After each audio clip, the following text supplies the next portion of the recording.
आपलं? अमित बाबा पोटे. आज तुम्ही आता इथं उपोषणाला बसलाय फसवणूक करून जमीन बळकावणीबाबत अन्न पाणी त्या कामावरून उपोषण. नेमकं काय विषय? विषय असा आहे की 2007 साली अरुण माधू पोटे यांनी बेकायदेशीर व्यवहार केलेला आहे त्या जमिनीचा. त्याला जमीन विकली ताराबाई संतोष समीर बबन पोटे यांनी घेतली अरुण माधू पोटेंनी. माझे वडील 35 वर्ष झाले गावी नसतात. त्यांची फसवणूक करून त्यांना मुंबई या ठिकाणावरून आणून खरेदी करताना सही घेतली त्यांनी. फसवणूक कशी? त्यांनी सही घेतलेली त्यांची.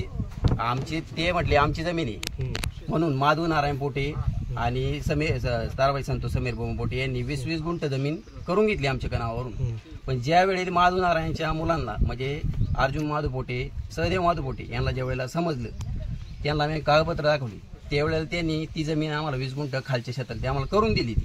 त्यांचा काही या जमीन संबंध नाही. आणि ताराबाई समीर संतोष बबन पोटे या जमिनीशी यांचा काही संबंध नाही. त्यांची जमीन या 426 गट नंबरच्या दक्षिण दिशेला त्यांची जमीन निघाली. तिथं त्यांनी ताबा घातलेला आहे त्या जमिनीमध्ये.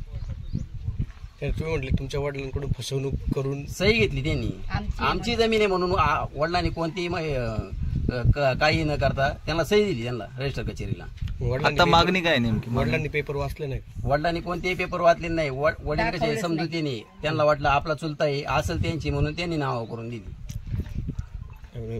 प्रश्न असा आहे, आम्ही काय तुमच्या विरोधात वगैरे काय बोलत नाही, पण प्रश्न असा आहे कुठल्याही कागदपत्र आपण जेव्हा सही करतो आपण जनरली तो वाचतो की आपण कशावर सही करतो. इतका मोठा व्यवहार करताना आपण वाचतोच ना. ते बरोबर झालं तुम्हाला. मी त्याचे सगळे पाठपुरावे सगळे केलेले, सगळे मी कागदपत्र आणलेली. त्यांची जमीन कशी आहे त्यांनी आम्हाला फक्त दाखवून द्यावा. आणि त्यांची जमीन असेल तर माझी राहिलेली हक्क क्षेत्र आहे का सगळं मी त्यांच्या परत नाव करून देतो 1 रुपया न घेता. आता तुम्ही मोजणी केली का? काही मोजणी केलेली आहे आता मी 426 गट नंबरची पूर्ण सरकारी मोजणी केली? सरकारी मोजणी केलेली. का मान्य नाही का त्यांना? त्यांचा काही विषय नाही आपलं, त्यांचा काही आपण त्यांना बोललो नाही, काहीच नाही. तुमच्या गटापुरती केली? आमच्या गटापुरती पूर्ण केलेली आणि पूर्ण फाळणी बाराची केलेली. का आम्ही काही आमच्या गटाचीच नाही केली, पूर्ण फाळणी बारा 85चा वरतीपर्यंत आम्ही मोजणी केलेली. मग आता तुमची काय मोजणी केली त्याच्यात काय तुमची त्यांची जागा तुमच्या देते का? आमची जागा त्यांच्या याच्यात देते 7.5 गुंठ जवळजवळ. ताबा घातलाय का? ताबा नाही घातला, ताबा देती नाही ती. महसूल तहसीलदार असतील, प्रांत असतील यांच्याशी काय? तहसीलदार कोणती याच्यावर उत्तर देत नाही काही. मी त्याला अर्ज केलेला आहे. तसं मागणी काय तुमची? आम्हाला आमची जमीन ती काढून देण्यात यावी आणि आमची जमीन आम्हाला मोकळी करून देण्यात यावी. त्यांनी त्यांच्या वावरात जाऊन उभं राहावे. आम्हाला त्याच्याशी काही घेणं नाही काही. म्हणजे जिथपर्यंत तुमची मोजणी आली तेवढी काढून द्यावी? तेवढी काढून द्यावी. आणि अरुण माधू पोटेनी ताराबाई संतोष समीर बबन पोटे त्यांच्याकडून त्यांची जमीन घ्यावी. आम्हाला त्याची नाही. आता नक्की तुमची जमीन कोणाकडे येते? नाव आता अरुण माधू पोटेकडे जमीन. त्यांचं काय म्हणणं आहे? त्यांचं म्हणणं आहे तुम्ही त्यांच्याकडून घ्या. आम्ही कशाला त्यांच्याकडून घेऊ? आम्ही तुमच्या घरी आलतो का तुम्हाला सांगायला का आमची जमीन तुम्ही घ्या, आमची जमीन तुम्ही घ्या? त्यांनी ते पतसंस्थेत त्यांचे पैसे भरले 1 लाख रुपये कर्ज आणि 20,000 रुपये कॅश त्यांना दिली. संतोष बबन पोटे आणि पांडुरंग सदाशिव दांगट त्याचा मामा हे 2 जण होते त्यावेळेला. आता त्या बाजूने जी मोजणी केली त्याच्यात सुद्धा तुमचं काय निघतंय ना? 2.25 कुठं जमीन निघते. मग कुठं काढू दे. त्यांनी नांगरली जमीन. कोणाच्या नावावर? कोणाच्या नावावर? जमीन माझ्या नाव आहे स्वतःच्या, अमित बबन पोटेची. नाही ती बाजूची जमीन ती ताराबाई संतोष समीर बबन पोटे त्याच्या नावावरती. म्हणजे ते पण देत नाही का? ते पण देत नाही. नक्की किती व्यक्ती असे तुमचे जमीन समजा त्यांच्याकडे निघती मोजणी केल्याच्या? आता हे अजून काही म्हटलेलं नाही. संतोष घनश्याम पोटे किंवा घनश्याम दगड पोटे अजून काही म्हटलेलं नाही काही विषय. बाकीच्यांना मान्य. समीर बबन पोटेनी ही मोजणी झाल्याच्या नंतर 2 तासांनी प्रायव्हेट मोजणी आणली निलेश डोबळेंची नारायणगाववरून. त्यांची 66 गुंठ्याची जमीन होती ती 70 गुंठ भरली.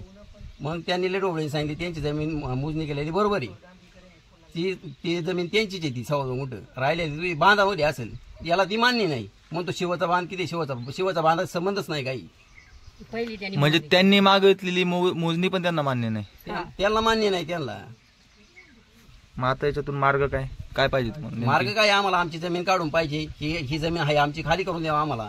तुम्ही या संदर्भात काही सरकारी अधिकाऱ्यांकडे मी जिल्हा अधिकाऱ्यांना भेटलो. जिल्हा अधिकाऱ्यांना पत्र दिलं, महसूल मंत्र्यांना दिलं, मुख्यमंत्र्यांना दिलं, तहसीलदारांना दिलं, प्रांत साहेबांना सुद्धा 5-6 वेळा मी भेटलो. महसूल मंत्र्यांच्या बंगल्यावरती लोणीला जाऊन स्वतः मी प्रत्यक्ष भेटलो. तरी मला न्याय भेटत नसेल भेटत तर मग माझा आमरण शोध चालू आहे. अधिकारी काय म्हटले तुम्हाला? अधिकाऱ्यांची उडोउडीचीच उत्तर येतात. उडोउडीची नेमकी काय स्पष्ट का बोलत नाही? राहू. तहसीलदारांनी काय सांगितलं? तहसीलदारांनी काही एकदा प्रांतसाहेब आले होते सारंग कोडीलकर साहेब, त्यावेळेला मी वडिलांना भेटायला बोलून घेऊन आलो होतो. त्यावेळेला तुम्हाला भेटता नाही ना तुम्हाला प्रांतसाहेबांना. हे त्यांची नेमकी त्यावेळेला एंट्री झाली प्रांतसाहेबांची. ते म्हणले तुम्ही असं कसं काय म्हणता का त्यांना भेटता येणार नाही. मी त्यांना स्वतः बोलवले, त्या मुलाला मी त्यांच्या वडिलांना स्वतः घेऊन बोलवले. वडिलांनी त्यावेळेला सांगितलेलं आहे का मी काही जमीन विकलेली नाही, माझ्याकडून त्यांनी सही घेतलेली. अशा गोष्टीमुळे त्यांना अटॅक आला. त्यामुळे माझ्या वडिलांना 2 वेळा अटॅक आला ना. आता सुद्धा वापी या ठिकाणी ऍडमिट आहे. मावशी तुमची काय मागणी? माझी मागणी काय आहे, आमचं काढून द्यावा. ते म्हणतात आमचंच आहे मारायला धावत्यात हे पोल्ट्रीवाले बिन ते. नाव काय कोणचं?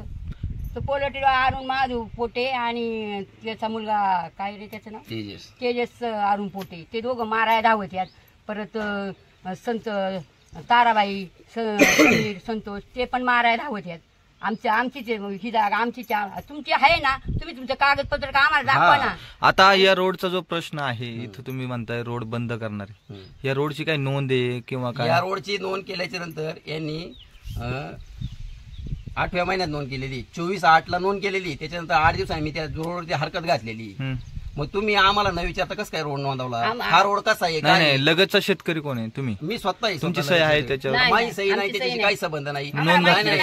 मला सांगा ग्रामसेवकांनी स्थळ पाणी अहवाल काय केला ते दाखवा ना आम्हाला. त्यांनी ग्रामसेवकांना त्याच्या आधी मी सरपंच सुरेखाताई वेटेकर आणि ग्रामसेवक भाऊसाहेब जंजाळ यांना मी आणून दाखवलं इथं. त्यांना माहिती ना वाचवलं यांनी कशासाठी रस्ता नोंदवा. हा नियमानुसार बघायला पाहिजे ना त्यांनी. सरपंचाचं काय म्हणणं आहे त्याच्या? सरपंच म्हटले रस्ता तिकडूनच यायला लागेल तो पश्चिम दिशेला. तुमचं हे जे सगळं प्रकरण हे सरपंचांना माहिती का? जमीन सांगितलेलं मी त्यांना सांगितलं. ते ते म्हटले द्यायला पाहिजे, त्यांची जमीन आहे त्यांना. माझं तुमचं हे जे उपोषण मला एक कळते, बापाला बाप म्हणावं, आईला आई म्हणावं. लोकांच्या बापाला बाप म्हणण्यात काही अर्थ नाही. त्याचे पप्पा तसेच बोलले ज्याची आई आहे त्यांनी खावा आणि यांनी म्हणून त्यांनी सही दिली. आणि तो आम्हाला जवळजवळ 30 वर्ष झालं गावाला येत नाही किंवा आम्हाला रुपया देत नाही. आम्ही मोलमजुरी करून कष्ट करून कसं दिवस काढला आणि यांनी आमच्या त्याच्यामुळे कडे गेली तो येत नाही. मग त्याची परिस्थिती निदान त्याची मुलं आहेत गावाला, त्यांना सांगायला पाहिजे का नाही बाबा असं नाही असं मला जमीन घ्यायची आहे, काय करू काय नको. तो काय बोला तो 1 एकर देत होता लिहून, पण मागून म्हणतो नाही. पहिल्यांदा याचे स्टेटमेंट काय आलेले, पहिल्यांदा बोलला संतोष बबन पोट्या पहिल्यांदा काय म्हटलं माझी 1 एकर जमीन आहे तुम्ही घ्या ती. आणि रजिस्टर केचरीच्या गेल्याच्या नंतर ज्यावेळेला याला कळालं का आपली तो स्वतः संतोष बोलला का माझी 1/2 एकर जमीन तुम्ही घ्या. हा काय म्हणतो मी पतसंस्थेत पैसे भरून गेलोय, पतसंस्थेत पैसे भरून गेले, अर्धा एकर घ्या पात्रात पाडून. मग असं पण आम्ही गावाला. आता तुम्ही जे उपोषणाला बसले ते उपोषण नेमकं कोणाच्या विरोधात आहे? तुमच्या संबंधित प्रशासनाच्या विरोधात आहे. प्रशासनाने तो बोगस व्यवहार केलेला आहे. या जमिनीला कोणत्याही संस्थेचं सहकारी पाणी नाही. सत्साधक पाणी पुरवठा संस्था पाळीपार योजनेप्रमाणे बबन गणपत पोटे यांच्याकडून 1 लाख रुपये खरेदी करताना या जमिनीला कोणत्याही सत्साधक संस्थेचं पाणी नाही. त्या सत्साधक संस्थेने आम्हाला दाखलेलं आहे. बबन गणपत पोटे हा सत्साधक पाणी पुरवठा संस्थेचा कोणताही सभासद नसून याच्या नावे सत्साधक संस्थेची कोणतीही थकबाकी नाही, कर्जदार नाही. आणि ही जमीन पूर्णपणे अजेल सिंचित आहे. याचा अर्थ बाळशीराम साधू आवटी यांनी तो बोगस दस्तऐवज सादर केला. मग मला काय म्हणायचे, ज्या वेळेला रजिस्टर कचेरीला तो दस्त गेला त्यावेळेला त्यांनी व्हेरीफाय करणं आवश्यक आहे ना, या संस्थेचं पाणी आहे की नाही. मग तुम्ही दस्त कसा केला? बोगसच म्हणायचं ना याचं. कर्जदार संस्था आहे, गणेशला माहिती ती ही सत्साधक पाणी पुरवठा पूर्ण कर्जदार संस्था आहे. या संस्थेचं प्रत्येक सभासदाच्या खात्यावर बोज आहे. याचा अर्थ त्या जमिनीचा कोणताही खर्च आता केले काही लोक म्हणजे नील झाला असेल किंवा नसेल झालं. आता तहसीलदारांशी तुम्ही भेटलेत, प्रांतांशी तुम्ही भेटलेत, साधारणतः 8-9 महिने याला उलटून गेलेत. 8-9 महिने नाही, माझे जवळजवळ 5 वर्ष झाले त्यांच्या हेलपाटी चालली 2019 पासून. त्यांनी मोजणी केली ना. मग ज्या वेळेला समीर पोटे यांनी मोजणी केल्याच्या नंतर त्याला कळालं. तहसीलदारांनी कधी स्पॉट व्हिजिट केली का तुमची? काही व्हिजिट केली नाही, काहीच नाही. सुनावणी काय? काहीच नाही, सुनावणी नाही, काहीच नाही. हा ज्या वेळेला आम्ही RTS अपील केलं, प्रांतसाहेबांना अपील केलं, 8 तारखा झाल्या. समोरचा व्यक्ती एकदा तरी यायला पाहिजे ना, एकदा सुद्धा आलेलं नाही. मग त्यावेळेला मी प्रांतसाहेबांना बोलतो तुम्ही केस निकालवरती ठेवा, आम्ही काही गर्क घालायला मोकळं नाही. तुम्ही येतच तो पुढचा व्यक्ती 8 महिने झाले केस क्लोज करून, पण अजून सुद्धा त्याचा काही निकाल आलेला नाही. आता तुमची मागणी काय? संबंधित अधिकारी या ठिकाणी आले पाहिजे का? संबंधित अधिकारी या ठिकाणी आले पाहिजे, शहानिशा केली पाहिजे. त्यांनी समोर प्रत्यक्षात परिस्थिती बघितली पाहिजे. कुणाची जमीन आहे काय त्याचे पुरावे आम्ही सादर करू. समोरच्यांची जमीन असेल त्यांनी पुरावे त्यांची सादर करावे. आमची जमीन आहे ही, समोरच्यांनी त्यांची पुरावे सादर करावे. जर पुराव्यानुसार ती जमीन त्यांची जमीन निघाली तर त्यांची हा आणि तुम्ही काढून देणार? आम्ही काढून नाही त्यांनी बळकावलेलीच आहे ती जमीन. नाही, जर तुमच्याकडे निघाली त्यांची जमीन तर आमच्याकडे निघालीच नाही, त्यांनी ती जमीन नाव करून घेतली. आमच्याकडे जमीनच नाही, ती ऑलरेडी औरंगाबाद पोटे त्याचं पोल्ट्री शेड आहे. आता रोडचा जो प्रश्न आहे, हा. हा रोडचा प्रश्न तुम्ही म्हणता आमच्या जमिनीतून रोड आहे. हा, जमीन रोड आहे.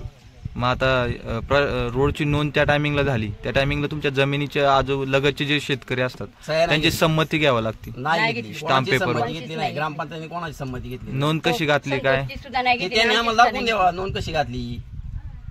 हे संबंधित अधिकाऱ्यांनी या ठिकाणी येऊन तुमचा हा प्रश्न मार्गी लावून मस्त देत नाही. मार्गी लावा आमचा. तोपर्यंत तुमचं उपोषण सुरू. आमचं उपोषण अन्न पाणी त्याग माझं वैयक्तिक एकट्याचं अन्न पाणी त्याग आम्हाला उपोषण सतत चालू राहणार आणि मरायची पाळी आली तरी मरणार.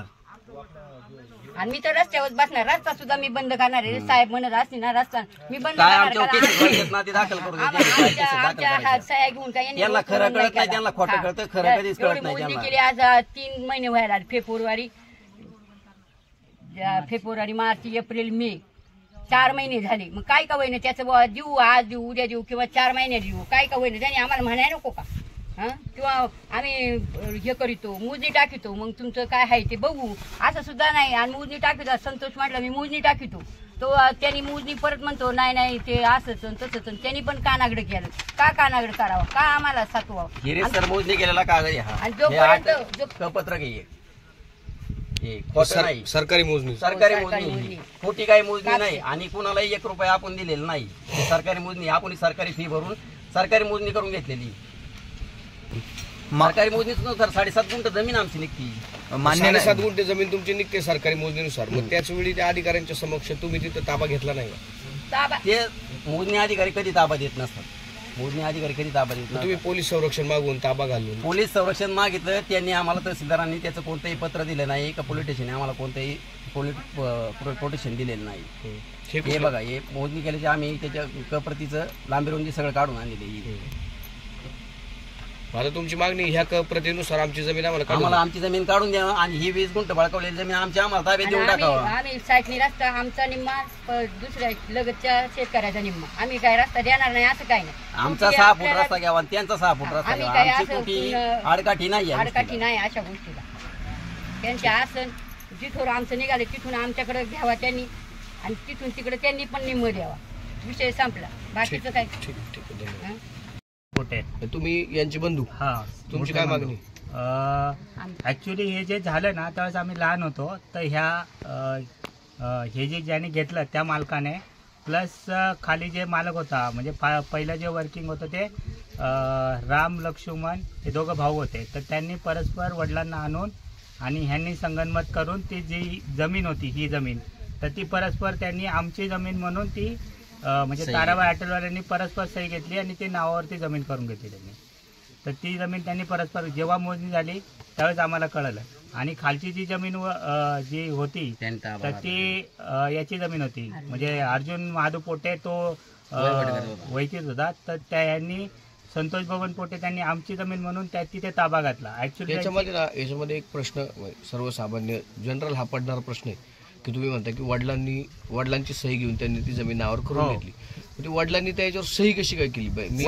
वडिलांना काय सांगितलं त्यांनी की ही आमची जमीन आहे, परस्पर आणून त्यांनी साईन करण्याच्या करून आधी घेतली. ती त्यांची होती. खोटं नाही बोलत आम्ही. तुम्हाला जर पाहिजे असेल ना पुरावे तर त्यांना आणा. जे कोणी आहे ना हा मालक ज्यांनी घेतली त्याला घेऊन या, ज्यांनी आमची जमीन म्हणून विकली तर त्यांना घेऊन या आणि आमच्या वडिलांना घेऊन या. ते सांगून देतील तुम्हाला खरं का खोटं.